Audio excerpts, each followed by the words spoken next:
Bonjour à toutes et à tous. Euh, Bonjour pour les invités, nos invités à l'Institut Pasteur de Tunis, les étudiants de master. Comme a dit Ali, je suis la directrice de thèse de HEJ, en co-tutelle avec le laboratoire d'innovation et développement au Centre d'excellence en découverte de nouvelles cibles à Sao Paulo, l'Institut Butantan au Brésil. Heger est titulaire d'un master de recherche en biologie moléculaire et cellulaire, spécialité biochimie, à la Faculté des sciences de Tunis, et ce depuis 2019. Elle a fait son master avec moi aussi.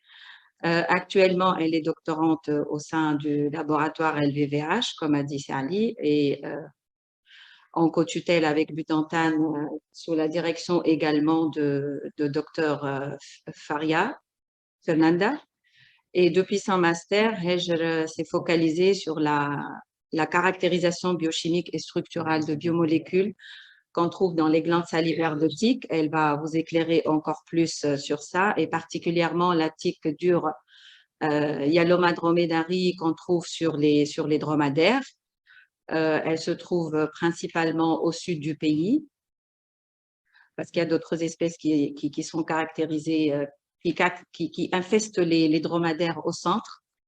Et dans son projet de doctorat, elle s'est intéressée à l'étude des propriétés anti-hémostatiques des inhibiteurs de protéase acérine qu'on appelle également serpine, identifiée à partir de cette espèce de tique.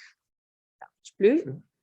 Heger est également impliqué dans des projets de collaboration scientifique autres que son projet de thèse.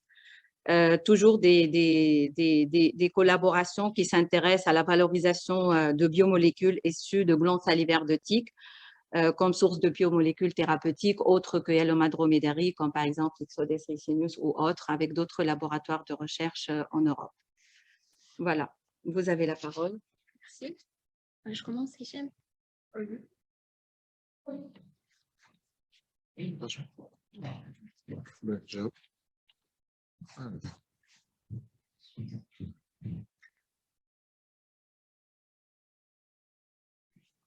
parle un peu.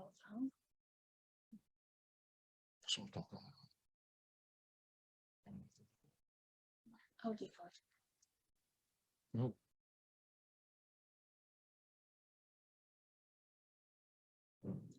Ouais. Alors, merci Madame Yamna, merci Charlie. Ça marche plus. La même chose. Non, ça marche. D'accord. Merci Charlie, merci Charlie Boitoul, merci Madame Yamna, merci Hichem.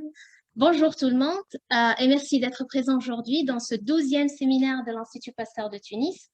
Alors, j'ai l'honneur de vous présenter une étude réalisée par notre équipe de recherche sur les propriétés pharmacologiques de dromaserpine, qui est une serpine anti-hémostatique dérivée des glandes salivaires de la tique Yaloma dromedari. Alors, comme Madame Yumna vient de dire, ce projet rentre dans le cadre de cette étude rentre dans le cadre de mon projet de doctorat réalisé au sein du laboratoire de virus vecteurs et hôtes du groupe de l'entomologie médicale en collaboration avec le laboratoire de développement et d'innovation de l'Institut Butantan au Brésil. Alors, je vais vous présenter une protéine anti-hémostatique. Mais d'abord, qu'est-ce que c'est l'hémostase? Et en quoi ces protéines anti-hémostatiques peuvent-elles être bénéfiques? Ça ne marche plus. Voilà. Bon, par exemple, les maladies cardiovasculaires. Alors, les maladies cardiovasculaires, c'est des troubles qui affectent le cœur, les vaisseaux sanguins, et sont, dans la majorité des cas, associés à une mauvaise circulation sanguine.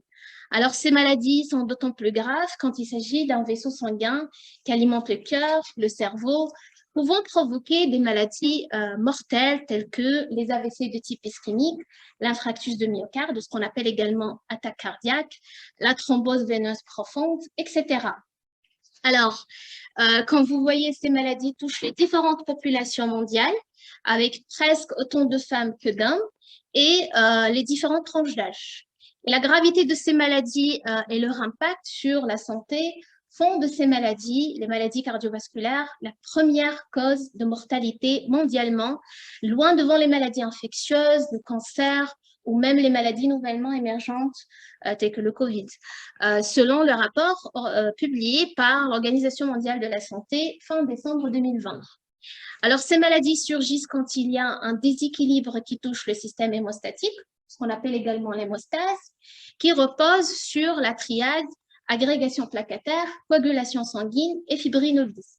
Et l'hémostase, en fait, repose sur des protéases acérines, des protéases d'une manière générale, mais majoritairement, ce sont des protéases acérines qui sont parfaitement, hautement contrôlées par les inhibiteurs de protéases acérines. Et tout déséquilibre qui peut toucher soit les protéases acérines, soit les inhibiteurs de protéases acérines peut soit provoquer la thrombose quand il s'agit d'une coagulation excessive. Et là, on assiste à la formation de thrombus, ou ce qu'on appelle également le caillou sanguin, soit l'hémophilie en cas d'une coagulation insuffisante. Et là, on risque d'une hémorragie interne qui peut être grave et mortelle en quelques minutes quand il s'agit, par exemple, d'une hémorragie interne qui touche le cerveau. Alors, en cas de thrombose, c'est des anticoagulants qui sont prescrits pour en fait faciliter la coagulation sanguine. Et en cas d'hémophilie, c'est des procoagulants que l'on utilise, qui sont administrés pour corriger cette insuffisance de coagulation. Alors, ces maladies, en plus du facteur génétique, ces maladies augmentent de nos jours d'une manière exponentielle à cause de la sédentarité, de notre régime alimentaire malsain, de notre régime de vie qui devient de plus en plus malsain, ce qui appelle à la recherche de nouvelles pistes thérapeutiques pour identifier de nouveaux composés anti-hémostatiques ou procoagulants. Alors, les chercheurs s'intéressent de nos jours de plus en plus aux ressources naturelles qui sont caractérisées par la spécificité de cible et par conséquent, ils sont accompagnés par moins d'effets indésirables. En contrepartie, ils sont en train d'abandonner les molécules ou les médicaments synthétisés chimiquement qui sont caractérisés par un large spectre de cibles et par conséquent, ils ont plusieurs effets secondaires. Alors, parmi les ressources naturelles, on distingue les plus fameux, les venins de scorpions, de serpents, les araignées, les abeilles, les plantes médicinales et les tiques. Plus précisément, les glandes salivaires des tiques sont considérées comme une source naturelle exceptionnelle, encore inexplorée, de composés anti-hémostatiques. Alors, je ne vous cache pas, moi, quand j'ai commencé ce projet et j'ai lu cette phrase pour la première fois, je me suis dit comment cette espèce assez menaçante qui incite souvent la peur, le dégoût, comment peut-on extraire des molécules pharmacologiques à partir de ces espèces? Alors, comme je viens de dire, les tiques, c'est des ectoparasites hématophages obligatoires d'un large éventail de vertébrés terrestres, des amphibiens, des reptiles, les oiseaux et les mammifères, et sont étudiés en médecine vétérinaire et humaine pour leur capacité à transmettre une variété de pathogènes, notamment des virus, des bactéries et des parasites à leur hôte, pouvant causer des maladies chez l'homme et les animaux. Alors, les tiques dures de la famille des Ixodidés se distinguent des autres hématophages par une longue période de prise de sang qui peut durer jusqu'à 2 semaines pour certaines espèces de tiques femelles dures. Alors, ce qui a en fait attiré l'attention des chercheurs du domaine pour en fait comprendre le comportement des tiques lors d'un repas sanguin, pour comprendre comment les tiques garantissent à s'attacher fermement à l'hôte durant une longue période. Donc, ils ont commencé à étudier la composition des glandes salivaires des tiques pour enfin répondre à quelques questions. Alors, premièrement, comment les tiques garantissent leur attachement à l'hôte pendant une longue période? Comment ces pathogènes transmis par les tiques, les virus, les bactéries et les parasites peuvent-ils se propager si facilement dans le corps de l'animal? Quelles sont les stratégies que les tiques utilisent pour réussir leur repas sanguin? Et finalement, ce qui nous intéresse dans ce projet, c'est comment profiter de ces stratégies, de la compréhension de ces stratégies pour identifier des molécules pharmacologiques dans le drug discovery. Alors, pour répondre à ces questions, voyons un peu de plus près le comportement des tiques lors d'un repas sanguin. Alors, la tique commence à se fixer fermement au niveau du corps de l'animal. ce qui va provoquer des dommages vasculaires et tissulaires au niveau de l'épiderme de l'hôte. Alors, comme tout corps étranger, les dommages tissulaires vont activer le système immunitaire. Alors, ça commence par des sensations de démangeaison, de douleur, l'activation du système complément, le recrutement des cellules inflammatoires au niveau de site de la piqûre, et ça active l'immunité innée, ça finit par activer l'immunité acquise au bout de quelques jours. Parallèlement, face aux dommages vasculaires, donc on assiste à l'activation de l'hémostase, du système hémostatique. Ça commence par une vasoconstriction, l'agrégation placataire, la coagulation sanguine et par la suite la fibrinolyse.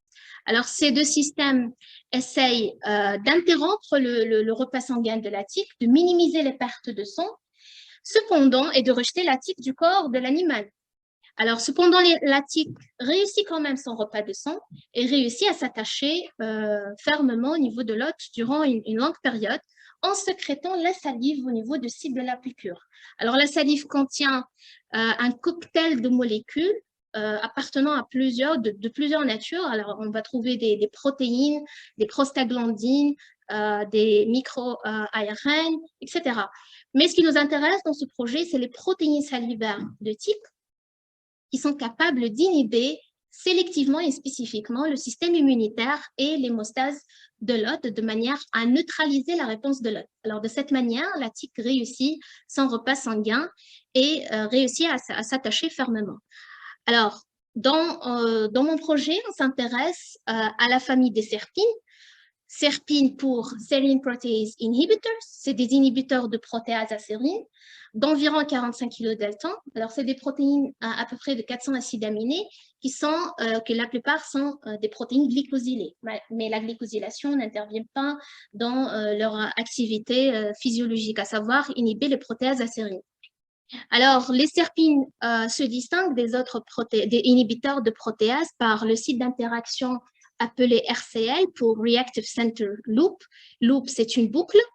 Alors, selon la configuration de cette boucle au niveau de la protéine, on distingue deux états conformationnels de serpine, la serpine active et la serpine inactive. Alors, la serpine active, là, comme vous voyez, c'est jaune, je ne sais pas quelle c'est les couleurs. Alors, pour la serpine active, le RCL représenté ici en jaune, c'est une boucle très flexible qui s'étend au niveau extérieur de la protéine pour interagir avec la protéase cible. Bon, ici, j'ai présenté l'interaction entre la protéase qui est la trypsine et la serpine qui est l'alpha-antitrypsine. Donc, elle s'étend au niveau extérieur de la protéine pour interagir avec la protéase. La protéase vient cliver le RCL au niveau d'un site de clivage bien spécifique et bien conservé, de façon à former un complexe covalent de Michaelis-Menten de manière à ce que la protéase elle est inhibée d'une manière irréversible, suicidaire. Pourquoi suicidaire? Parce que c'est la protéase qui participe à sa propre inhibition. De manière à former ce complexe, alors le RCL, il vient s'insérer au niveau du feuillet bêta central A, présenté ici en rouge, sous forme d'un brin bêta supplémentaire. Alors, grâce à cette inhibition suicidaire, les serpines sont impliquées dans plusieurs processus physiologiques. Donc, on distingue des serpines immunomodulatrices, anti-inflammatoires, anticoagulantes, antiplacataires, mais également, les études ont montré que les serpines sont également impliquées dans des processus physiopathologiques tels que le cancer. Et là, on distingue des serpines antitumorales et anti-angiogéniques. Alors, plusieurs serpines ont été caractérisées à partir de plusieurs espèces de tiques. Et là, la plupart de ces serpines ont été soit caractérisées et isolées à partir des glandes salivaires, des extraits des glandes salivaires de ces espèces de type, soit c'est des serpines qui ont été exprimées sous forme d'une protéine recombinante. Et les études ont montré, ces publications ont montré que ces serpines ont des caractéristiques soit immunomodulatrices et où, en fait, il y a des serpines pléotropes qui ont aussi une activité anti-hémostatique. Cependant, il n'y a aucune serpine jusqu'à la présente étude n'a été caractérisée à partir de notre tique d'intérêt qui est Yaloma dromedarii. Alors, je vous parle un peu de Yaloma dromedarii. C'est une tique qui appartient à la famille des Ixodidés, une tique dure. Et comme le nom l'indique, donc, elle est étroitement associée aux dromadaires. mais dans les régions là où le dromadaire il est moins fréquent, donc on peut trouver cette espèce de type chez les chevaux, les vaches, les moutons. Alors, comme elle est associée au dromadaire, donc on va la trouver dans les régions là où son hôte principal est distribué. Donc, on va la trouver dans les régions sahariennes à climat désertique. Et la plupart des études sur Yaloma dromedaris s'intéressent à étudier sa capacité à transmettre des pathogènes à l'hôte, notamment le virus de la fièvre hémorragique du Crimée-Congo. Cependant, il y a vraiment peu d'intérêt à propos des glandes salivaires de Yaloma dromedaris. Donc, une équipe égyptienne a commencé à s'intéresser à isoler des molécules à partir de la nymphe de Yaloma dromedaris. Donc, ils ont isolé 2 formes d'inhibiteurs de thrombine et un inhibiteur de facteur 10. Et ce n'est qu'en 2017 que notre équipe du laboratoire d'entomologie médicale ici à l'Institut Pasteur de Tunis a commencé à travailler sur les glandes salivaires de Yaloma dromedaris. Et là, ils ont prouvé que les extraits des glandes salivaires inhibaient l'angiogénèse et présentaient des effets antitumoraux in vitro. Alors, là où a commencé la collaboration avec le laboratoire à l'époque de biochimie et de biologie moléculaire de l'Institut Butantan au Brésil, et là, ils ont commencé un projet là où ils ont étudié le cyanotranscriptome et par la suite le cyanoprotéome de la tique Yaloma dromedaris. Alors, cyanotranscriptome, c'est l'ensemble des transcrits exprimés au niveau des glandes salivaires de cette espèce de tique. Et le cyanoprotéome, c'est l'ensemble des protéines exprimées au niveau de cette espèce de tique, des glandes salivaires de cette espèce de tique. Alors, ces 2 projets nous ont permis de décortiquer la composition des glandes salivaires de Yaloma dromedaris, décrivant une panoplie de molécules appartenant à plusieurs familles protéines. D'où l'objectif de cette étude qui consiste à caractériser un nouvel inhibiteur appartenant à la famille des serpines et à partir des données transcriptomiques de cette espèce de tique et par la suite analyser ses effets pharmacologiques. Alors, comme je viens de dire, ce projet dérive de cette étude précédente, là où le cyanotranscriptome a été décortiqué, décrivant plus de 15 000 transcrits appartenant à plusieurs familles protéiques. Alors, au niveau de ce projet, on s'est intéressé à travailler sur la famille des serpines. Alors là, on a choisi un transcrit codant pour une protéine prédite appartenant à la famille des serpines que nous l'avons nommée dromaserpine comme étant la première serpine identifiée à partir de cette espèce de tique. Alors, pourquoi le petit R près de dromaserpine? Pour dire que nous avons exprimé cette protéine sous forme recombinante. Alors, ayant le plasmide recombinant codant pour dromaserpine, nous avons commencé par exprimer la protéine sous forme recombinante. Donc, nous avons commencé à transformer la bactérie BL2123 par le plasmide PET28A codant pour dromaserpine. Et là, nous avons obtenu la protéine sous forme soluble. Donc, une fois exprimée, la protéine a été purifiée par la suite en suivant 3 étapes chromatographiques, à savoir la chromatographie d'affinité sur métal immobilisé, parce que la protéine elle est étiquetée de histag, chromatographie échangeuse d'anion, QC-Pharos, et par la suite filtration sur gel. Donc, une fois purifiée, nous avons entamé des étapes de caractérisation biochimique et structurale de dromaserpine, à savoir étudier son poids moléculaire, sa structure tridimensionnelle et sa structure secondaire. Et finalement, nous avons caractérisé la fonction de cette serpine, plus précisément son effet sur l'hémostase. Alors, nous avons testé son effet sur la coagulation sanguine, étudié l'activité enzymatique de 6 protéases acérines en présence de dromaserpine, l'inhibition de thrombine par dromaserpine en présence de l'héparine, qui est un anticoagulant connu, et l'effet sur l'agrégation placataire. Alors, avant d'entamer la partie expérimentale, nous avons réalisé une partie des études bioinformatiques. Alors là, on a commencé en se basant sur l'ADNC codant pour dromaserpine. Nous avons prédit la séquence codante pour l'acidamine, la séquence protéique, par l'outil ExPASI-Translate. Alors, nous avons utilisé cette séquence pour une panoplie d'analyses in silico en utilisant des softwares et des outils en ligne. Alors, ces outils ont permis de donner une idée générale sur la protéine, à savoir son poids moléculaire, le poids isoélectrique, identification du peptide signal, identification du motif RCL, le motif d'interaction avec les protéases, détermination des différents sites de glycosylation potentielle, alignement de séquences avec d'autres serpines de type et étude de la structure secondaire et tertiaire et finalement étude phylogénétique. Alors, ces différentes analyses in silico nous ont permis de donner une idée globale sur la protéine avant d'entamer les étapes expérimentales. Alors, à partir, bon, ces différents résultats ont été résumés sous forme d'un tableau. Et à partir de ces résultats, nous pouvons remarquer que d'abord, la protéine, elle contient un peptide signal. Donc, la protéine est sécrétée au niveau de la salive de Hyalomandromédarie. Également, Dromaserpine, elle présente plusieurs caractéristiques typiques de serpine. Le domaine RCL, le poids moléculaire qui est typique, la structure tertiaire également. Et la protéine, nous avons remarqué que cette protéine est stable dans Escherichia coli, dépourvue de résidus cystéine, donc on n'a pas besoin d'un système d'expression compliqué eucaryote pour exprimer cette protéine recombinante, et présente des sites de glycosylation. Mais rappelons, la glycosylation n'est pas importante pour l'activité d'inhibition. Alors, nous avons choisi de travailler avec un système prokaryote et d'exprimer la protéine avec un système avec Escherichia coli BL21-DE3. Par la suite, nous avons aligné la séquence RCL, le Reactive Center Loop, la séquence essentielle pour interagir avec la protéase cible. Nous l'avons alignée avec deux serpines connues expérimentalement comme serpines inhibitrices, qui sont l'alpha-antitrypsine et l'antithrombine 3, et une serpine connue comme une serpine non inhibitrice, qui est l'ovalbumine.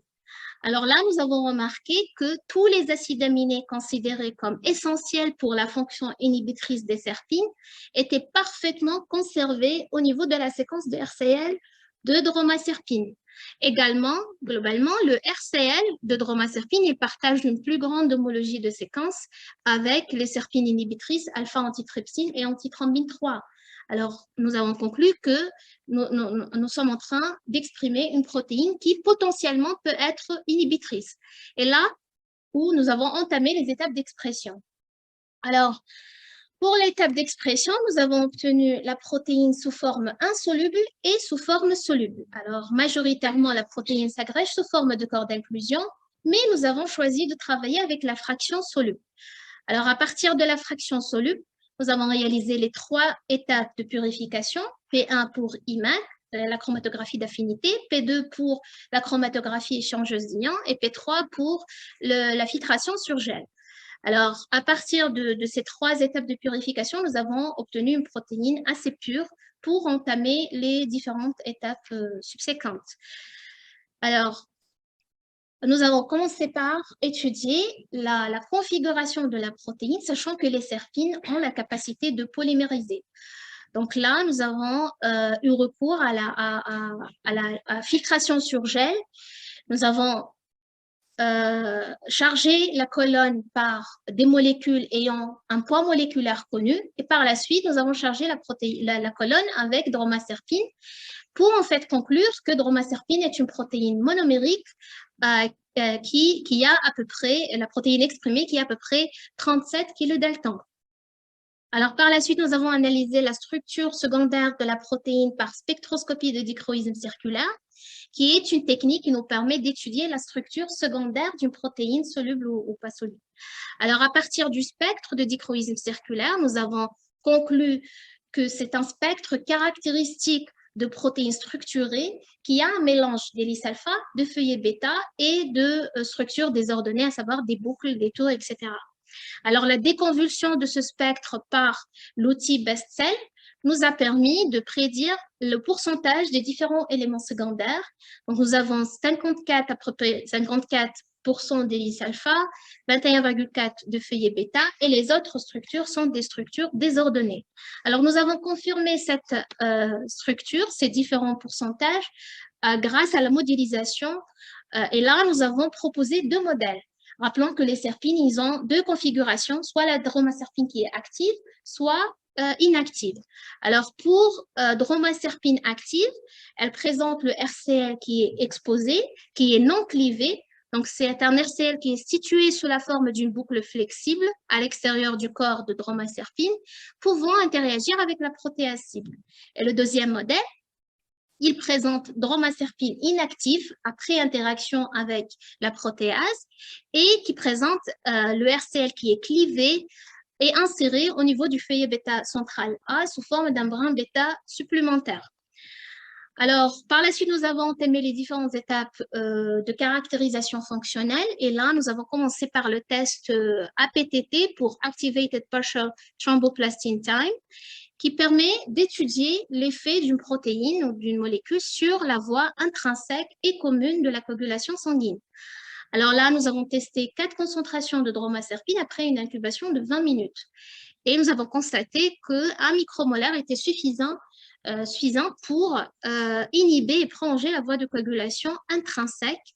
Alors, il est probable que cette protéine a un effet inhibé les protéases astérines impliquées dans la voie intrinsèque de coagulation sanguine. Ceci n'est pas le cas pour la voie d'extraction extrinsèque. Là, on a utilisé 10 micromolaires de protéines et la protéine n'a pas d'effet sur la voie d'extraction extrinsèque par le test PT qui est prothrombin time. Alors, dans ces conditions, nous avons dit que la protéine n'a pas d'effet sur la voie extrinsèque. Alors, pour la voie commune, nous avons prouvé que la protéine inhibait significativement sans et avec incubation de dromaserpine avec le plasma, mais également nous avons remarqué que dromaserpine, lorsqu'elle est incubée avec la thrombine, ici, et par la suite nous avons ajouté le plasma, nous avons remarqué que le plasma, il devient incoagulable. Alors là, nous avons déduit que la protéine est probablement un inhibiteur de thrombine qui permet d'interagir avec la thrombine pour inhiber la coagulation sanguine. Nous avons confirmé par la suite ceci par le test d'effet de dromaserpine sur les différentes protéases acérines de la voie intrinsèque en testant l'activité de dromaserpine avec callicréine, facteur 12, facteur 11, facteur 10, facteur 9 et thrombine en présence du substrat chromogénique correspondant pour chaque protéase. Alors, nous avons remarqué que dromaserpine est un inhibiteur sélectif pour thrombine, en inhibant significativement thrombine avec 1 micromolaire de dromaserpine, mais dromaserpine également a un effet sur callicréine, facteur 11 et légèrement facteur 12, mais pas d'effet sur les autres facteurs. Alors, dromaserpine inhibait également thrombine d'une manière dose dépendante, et avec un IC50 de 0,16 micromolaire. Alors, nous avons étudié plus profondément le type d'interaction de dromaserpine avec thrombine. Et là, nous avons prouvé que dromaserpine formait un complexe covalent, ce qui indique que l'inhibition de thrombine par dromaserpine est une inhibition suicidaire irréversible, d'où donc la formation du complexe covalent qui migre plus de 50 kilodaltons. Alors, ici, sachant que les serpines ont la capacité d'interagir avec des glycosaminoglycanes, donc nous avons choisi de travailler avec l'héparine pour tester l'effet de l'héparine sur l'inhibition de thrombine par dromaserpine. Et là, au niveau du modèle actif de dromaserpine, nous avons remarqué qu'il existe un basic patch. Donc, basic patch, ça correspond à un ensemble d'acides aminés qui sont chargés positivement, qui sont capables d'interagir avec les molécules chargées négativement. Alors, théoriquement, l'héparine, elle est chargée négativement. Théoriquement, cette région qui entoure le RCL, elle est théoriquement capable d'interagir avec dromaserpine, avec l'héparine. Alors, nous avons prouvé ça expérimentalement et expérimentalement, le taux d'inhibition de thrombine par dromaserpine augmentait 25 fois à une concentration optimale d'héparine. Alors, dans la littérature, 2 hypothèses se proposent. Soit dromaserpine interagit avec l'héparine, ce qui va modifier la conformation de dromaserpine en augmentant son affinité vis-à-vis thrombine, soit, et la formation d'un complexe secondaire, soit la formation d'un complexe ternaire qui implique dromaserpine, thrombine et l'héparine, d'où donc on atteint un niveau de saturation et à une certaine concentration de l'héparine. Donc, l'héparine n'a plus d'effet sur l'inhibition de thrombine par dromaserpine. C'est notre cas parce qu'on a obtenu cette courbe en forme de U. Donc, à une concentration de 4 micromolaires d'héparine, l'héparine n'a plus d'effet sur l'inhibition de thrombine par dromaserpine. Alors, ici, sachant que thrombine est impliquée également dans l'agrégation plaquettaire, plus précisément dans la phase d'activation des plaquettes.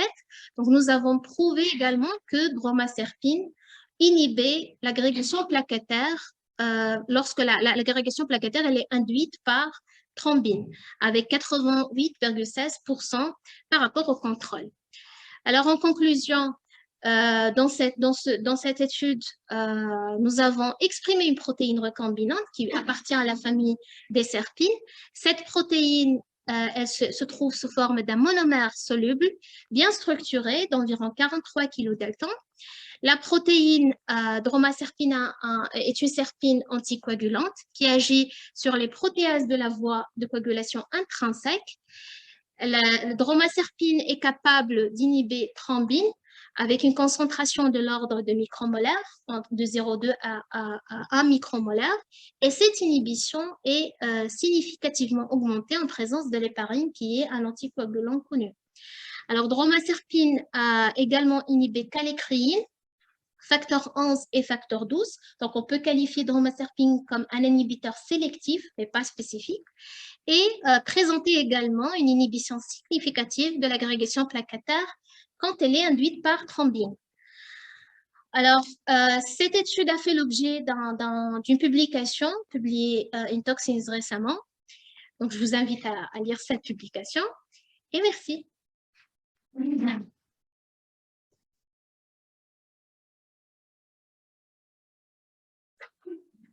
Merci pour cet exposé. Je vous laisse commenter. Mais bon, c'est un travail où on trouve un peu d'entomologie au début cognitive, puis ensuite beaucoup de biochimie, je suis biochimiste confirmé, beaucoup de bioinformatique, donc c'est un travail multidisciplinaire. C'était aussi la collaboration.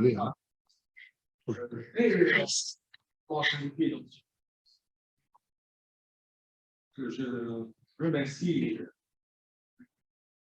à travers parce que réellement, nous sommes là montrer ce que nous faisons dans le travail de Cheikh Abdel Saoud. Ils étaient intéressés par ce qu'ils ont accepté d'accueillir, de lui accorder une bourse, c'est ça, et d'être en quotidien. C'est la première fois que le test en quotidien avec l'université de São Paulo a été donc accepté.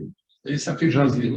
Moi, si je dis ça, c'est pour dire il ne faut pas avoir peur, mais il faut travailler.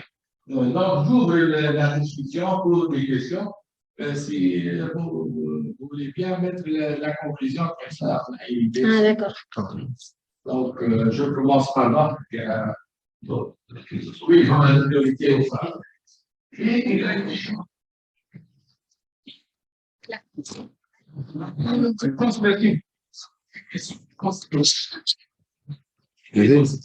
Ah oui.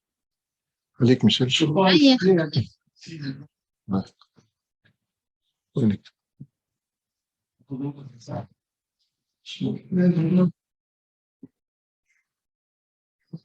Elle vous entend. Merci.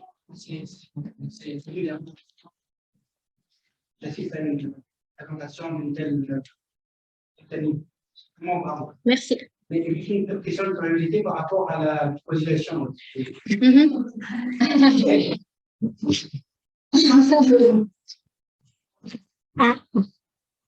عرفت مدام خديجة ايش تسأل عن الكوزيلاسيون.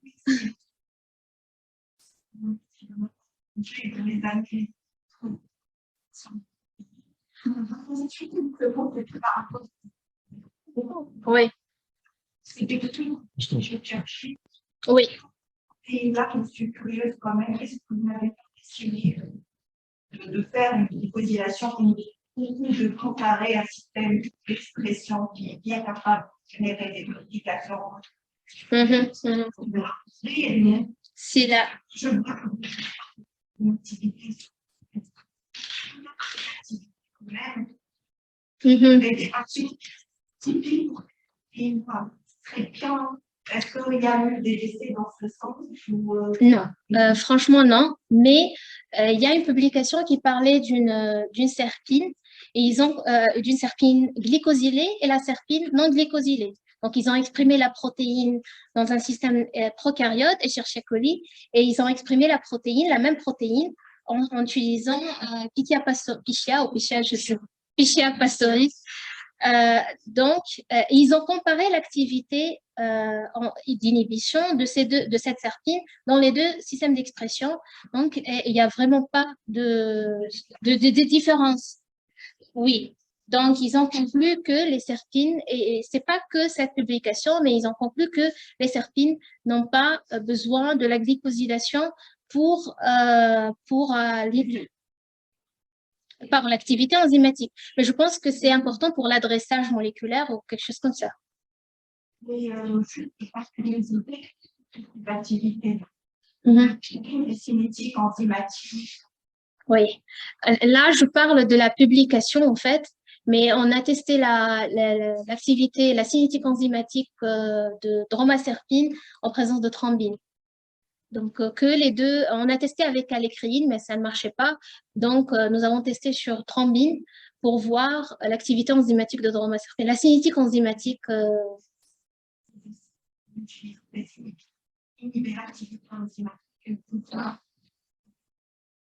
n'ai pas compris. Vous avez utilisé un inhibiteur pour inhiber l'activité enzymatique de la protéine et voir la conséquence. Est-ce que certaines activités sont maintenues ou pas? Non, mais nous avons comparé en fait dromaserpine active et dromaserpine non active de point de vue structural et de point de vue fonctionnel.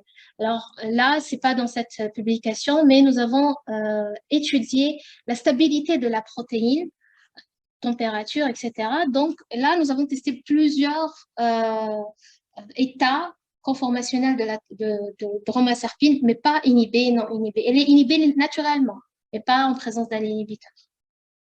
Merci. Si vous permettez, moi, je voulais je pose juste ces expériences. En fait, quand j'ai vu que certains collègues travaillent sur la salive des phlébotomes, donc on s'est dit, nous, en tant qu'entomologistes, pourquoi ne pas travailler sur la salive des tigres. Et c'est comme ça que j'ai eu l'idée et j'ai plongé dans le sujet, mais en collaboration, parce que nous ne sommes pas des biologistes, en collaboration avec le laboratoire de la aussi, notamment Madame Baruch, que je remercie par l'occasion. Et ce travail, le travail auparavant, pas ce travail, le projet de collaboration interne. Et donc, c'est l'utilité de ce genre de collaboration et de travail. Donc, je remercie aussi. On a toujours besoin de collaborer, de s'ouvrir sur les autres. On continue la discussion si vous avez des questions. Oui, madame. La présentation est très didactique. Et je voudrais revenir sur l'interaction sur le gène. Ah, d'accord. C'est un STS page. D'ailleurs, bon, là, j'ai mentionné que dromaserpine forme un complexe résistant au SDS et à la chaleur. Donc là, en réalisant cette Est-ce que vous avez...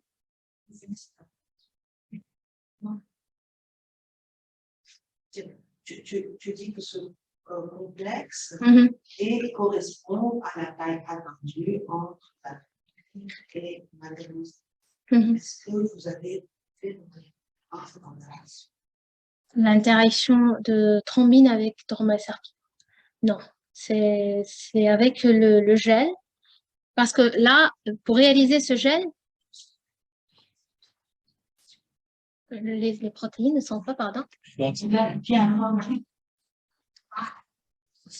Le complexe.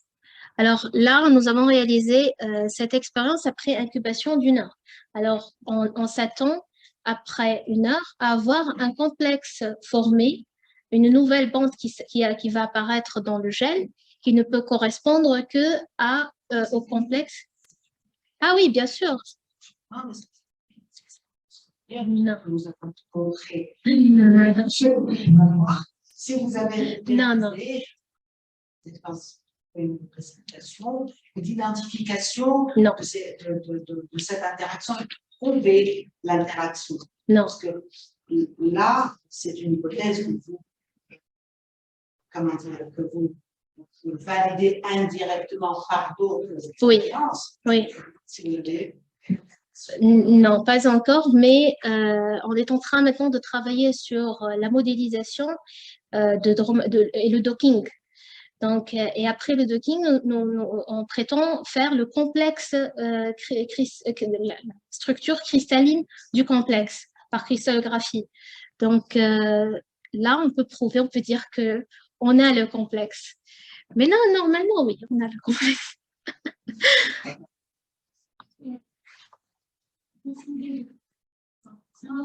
Je vous félicite pour la question d'accès à ce beau travail. Moi, ma question, c'est par rapport à la suite.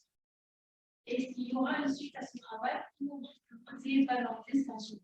Le devenir de cette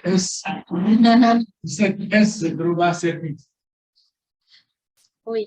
Alors, oui, tout court pour vous répondre, mais je vais vous dévoiler les secrets.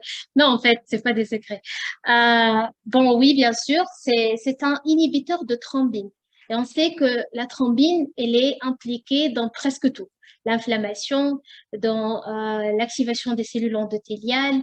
La thrombine, elle est impliquée dans la coagulation sanguine, l'agrégation plaquettaire, la tumeur. Donc, comme on a un inhibiteur de thrombine, donc là où la thrombine est impliquée, on peut tester l'activité de dromaserpine dans ces processus physiologiques. Et actuellement, il y a une autre étudiante qui est en train de continuer le travail que j'ai entamé, c'est l'effet de dromaserpine sur les cellules endothéliales, pour prouver que dromaserpine inhibait l'activation des cellules endothéliales. Ça, c'est à titre d'exemple. Mais il y a vraiment beaucoup d'avenir, de perspectives pour ce projet.